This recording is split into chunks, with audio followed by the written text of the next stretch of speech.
کے متعلق وہ خاصا درست تھا، وہ مظالم اس کے مشہور تھے، اور اس کی جو رشوتستانی یا ایذا رسانی کے جو واقعات تھے وہ عام تھے.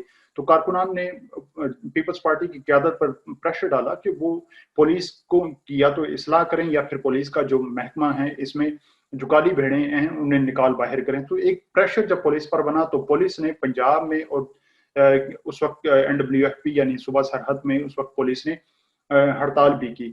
تو یہ سوچتے ہوئے کہ آئندہ اگر وقت میں اگر سیاسی جماعت کو، سیاسی حکومت کو اگر پولیس کی یا ایسی فورس کی ضرورت پڑے جو امن و امان کو قائم رکھ سکے، اور فوج کی ضرورت نہ پڑے، فوج کے بلکہ کم متبادل طور پر ایک فورس کی ضرورت ہو، تو وہ کیا ہونی چاہیے. تو پھر ان سب باتوں کو ضمن میں رکھتے ہوئے بھٹو نے فیڈرل سیکورٹی فورس قائم کی.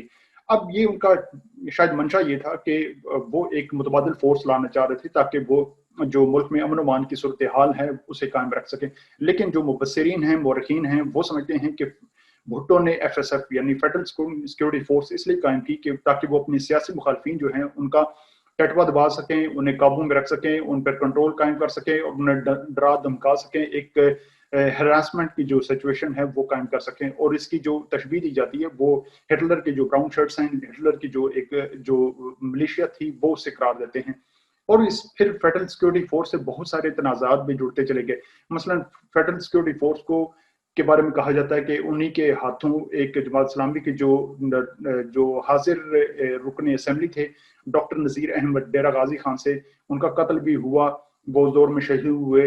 اور اس کے بعد پھر بھٹو کے اپنے جو لا منسٹر تھے محمد احمد خان قصوری، وہ بھی ان کے بارے میں کہا جاتا ہے کہ چونکہ ان کی جب بھٹو کے ساتھ ناراضگی بڑھ گئی اور وہ الگ ہو گئے پیپلز پارٹی سے، تو وہ بھی پھر ایسے پر اسرار حالات میں قتل کیے گئے، اور ان کا الزام بھی بھٹو پر لگا، اور اسی الزام میں بھٹو کی پھانسی بھی ہوئی. تو یہ دو واقعات کیے جاتے ہیں. پھر تیسرا اس میں اہم واقعہ یہ ہے کہ 23 مارچ 1973 کو جب اپوزیشن کی پارٹیز، جس میں جو معروف پارٹی تھی اس وقت عبدالولی خان کی نیشنل عوامی پارٹی تھی، اس نے لیاقت باغ، راولپنڈی کے لیاقت باغ میں جلسہ منعقد کرنے کی کوشش کی. تو فیڈرل سیکورٹی فورسز اور پیپلز پارٹی کے کارکنان نے نہ صرف اس جلسے کے انتظامات کو سبوتاژ کیا، بلکہ اسی گاما گیمی اور ہنگامہ آرائی میں کئی ہلاکتیں بھی ہوئیں، فائرنگ ہوئی، اسے نیشنل پارٹی کے اور پیپلز پارٹی کے کئی کارکنان کی ہلاکتیں ہوئیں. تو یہ سارے الزامات جو تھے وہ فیڈرل سیکورٹی فورس پر لگتے رہے، اور یہ پھر لامحالہ اس کا جو اس کی اشیر بات تھی اس فورس پر وہ بھٹو کی تھی. تو یہ بھٹو پر یہ اس قسم کے وہ الزامات دھرے جاتے رہے. اور پھر یہ گمان کر لیا گیا کہ بھٹو جو اقتدار میں آنے سے پہلے جمہور کی آزادی کی بات کرتے تھے، جمہوریت کی بات کرتے تھے، ڈائلاگ پر یقین رکھتے تھے، وہ اپنے اندر وہ ایک فاشسٹ اور ایک ایسی آمریت پسندانہ وہ ان کا مزاج تھا کہ وہ کسی مخالف کو، کسی سیاسی جماعت جو ان کی جو انہیں ٹکراؤ دے سکے یا جو ان کی حکم عدولی کرے، وہ اسے برداشت کرنے کی سخت نہیں رکھتے تھے. پھر بھٹو کا اپنا جو سیاسی جو اپنے ان کے قریبی ساتھی تھے، جو کامریڈز تھے، جو پیپلز پارٹی کی جو بنیاد رکھنے والے جو ساتھی تھے، ان کے ساتھ بھی اوائل میں ہی بگڑتی چلی گئی. مثلا بھٹو نے ایک جلسہ عام میں، پیپلز پارٹی کے قیام میں ایک جلسہ عام میں انہوں نے اعلان کیا تھا کہ اگر میری غیر عدم موجودگی میں پیپلز پارٹی کی جو کمان ہوگی وہ دو افراد میں ہو سکتی، یا تو وہ غلام مصطفیٰ کھر ہوں گے یا پھر وہ معراج محمد خان ہوں گے. غلام مصطفیٰ کھر کے بارے میں بتاتا چلوں کہ وہ پیپلز پارٹی کے باقی بانی اراکین میں شامل رہے. وہ کامریڈ تھے، وہ اگرچہ ایک فیوڈل تھے، بہت ساری ان کی جنوبی پنجاب میں زمینیں تھیں، وہ ایک زرعی، وہ ایک فیوڈل تھے، ایک بہت بڑے جاگیردار تھے، لیکن وہ پیپلز پارٹی کے نظریے پر یقین بھی رکھتے تھے اور سمجھتے تھے کہ وہ پیپلز پارٹی کے نظریے کے ساتھ چل سکتے ہیں. اب ایسے ہی کسی جلسے میں جب غلام مصطفیٰ کھر گورنر پنجاب تھے اور وہ چاہتے تھے کہ بھٹو کے بعد ان کی شخصیت ابھر کر سامنے آئے. یاد رکھیے کہ اس وقت ان کی عمر تقریباً 35 برس تھی، تو ایسے ینگ نوجوان نو عمر ہونا اور پھر ہائی پولیٹیکل اسپائریشنز رکھنا، سیاسی عزائم رکھنا، تو یہ پھر کھٹک رہا تھا بھٹو کو.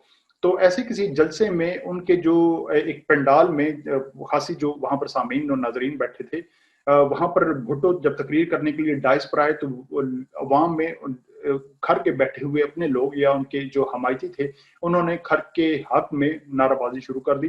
تو بھٹو نے پولیس افیسر کو اسی جلسے میں حکم دیا کہ وہ جا کر ان جو نعرے لگانے والے افراد تھے ان کی پٹائی کریں. اور یہ عوام نے اس جلسے میں دیکھا، جس سے خاصی سکی ہوئی. پیپلز پارٹی کو شرمندگی، بھٹو کو بعد میں اس کا خمیازہ بھی بھگتنا پڑا. اور لوگوں کو اس بات کا، یا جو بھٹو کے جو قریبی جو قیادت تھی، انہیں اس بات کا اندازہ ہوا کہ بھٹو جو ہیں وہ اندر سے ایک فاشسٹ ذہنیت رکھتے ہیں، جو کسی بھی پارٹی کے، اپنی ہی پارٹی کے کسی دوسری جو رکن ہیں اس کی شہرت، اس کی جو اس کا نام جو ہے وہ سامنے نہیں دیکھنا چاہتے، بلکہ وہ آل نان اپنی ہی ذات میں یہ طاقت اور اختیار کو مرتکز رکھنا چاہتے ہیں. دوسرا جو واقعہ تھا وہ معراج محمد خان کا تھا. معراج محمد خان جو تھے وہ لیبر اور مین پاور کے منسٹر تھے. ان کے بارے میں پتا چلا کہ ان کی کسی سفارت خانے میں گئے، وہاں پر انہوں نے کسی سے بات چیت کی ہوگی، سیاسی اختلافات کا اظہار کیا ہوگا، تو انہیں بھی یکمشت قلم انہوں نے فارغ کر دیا. اور یاد رکھیے کہ معراج محمد خان بعد کے 90 کی دہائی کے اواخر میں تحریک انصاف کے وہ جنرل سیکرٹری بھی رہے 5 سال تک، 1998 سے 2003 تک. خاصے وہ نظریاتی شخص تھے. لیکن سب سے اہم جو بات کہی جاتی ہے، جو ابھی ریسنٹلی ایک نئی بک بھی آئی ہے بھٹو ڈائناسٹی پر، گزشتہ سال 2020 میں شائع ہوئی، اس میں بھی اس واقعے کا خاصا چرچا رہا. وہ تھا جے اے رحیم کا. جے اے رحیم بھٹو کے دست راست تھی، یعنی کہ رائٹ ہینڈ تھے. انتہائی وہ قریبی ان کے مشیر بھی تھے، وزیر بھی تھے، اور ان کے قریبی ساتھی تھے بھٹو کے.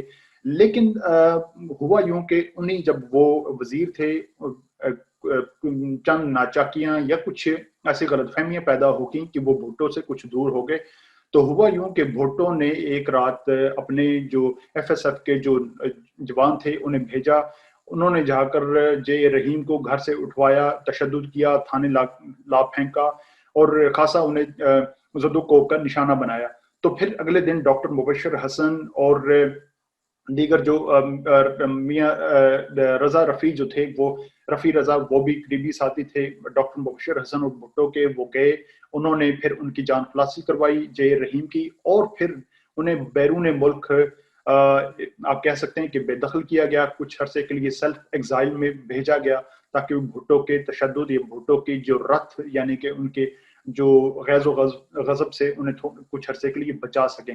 تو یہ واقعات جو ہونا کہ قریبی ساتھیوں پر عدم اعتماد کی یہ صورت انتہا ہونا، ان پر تشدد کروانا، ان کی شہرت کو برداشت نہ کر سکنا، یہ بھٹو کی شخصیت کا خاصہ تھے. تو بھٹو کی جو ایک کہا جاتا ہے کہ وہ جمہور کی آزادی کی بات کرتے تھے، لیکن اسی کے برعکس وہ خود میں، اپنی ذات خود میں وہ فیوڈل تھے. وہ شہرت کے رسیا تھے، وہ طاقت اپنے پاس رکھنا چاہتے تھے، اور وہ کسی ایسی تھیری پر یقین، نظریے پر یقین نہیں رکھتے تھے کہ جس میں وہ سمجھتے ہوں کہ وہ خود بھی کسی کے سامنے جواب دہ ہوں، یا وہ کسی ادارے کے سامنے اپنے آپ کو جواب دہ ہونے کے لیے ذمہ دار سمجھتے ہوں. تو یہ ان کی شخصیت کا خاصہ تھا. انشاءاللہ کل کی جو قسط ہوگی ایپیسوڈ میں، اس میں ہم ان چیدہ واقعات اور ان اہم واقعات کا ذکر کریں گے کہ جو بھٹو کے زوال کا باعث بنے، اور پھر فوجی جو مارشل لا تھا یا فوجی جو حاکمیت تھی اس کی راہ ہموار ہوتی چلے گی. بہت شکریہ.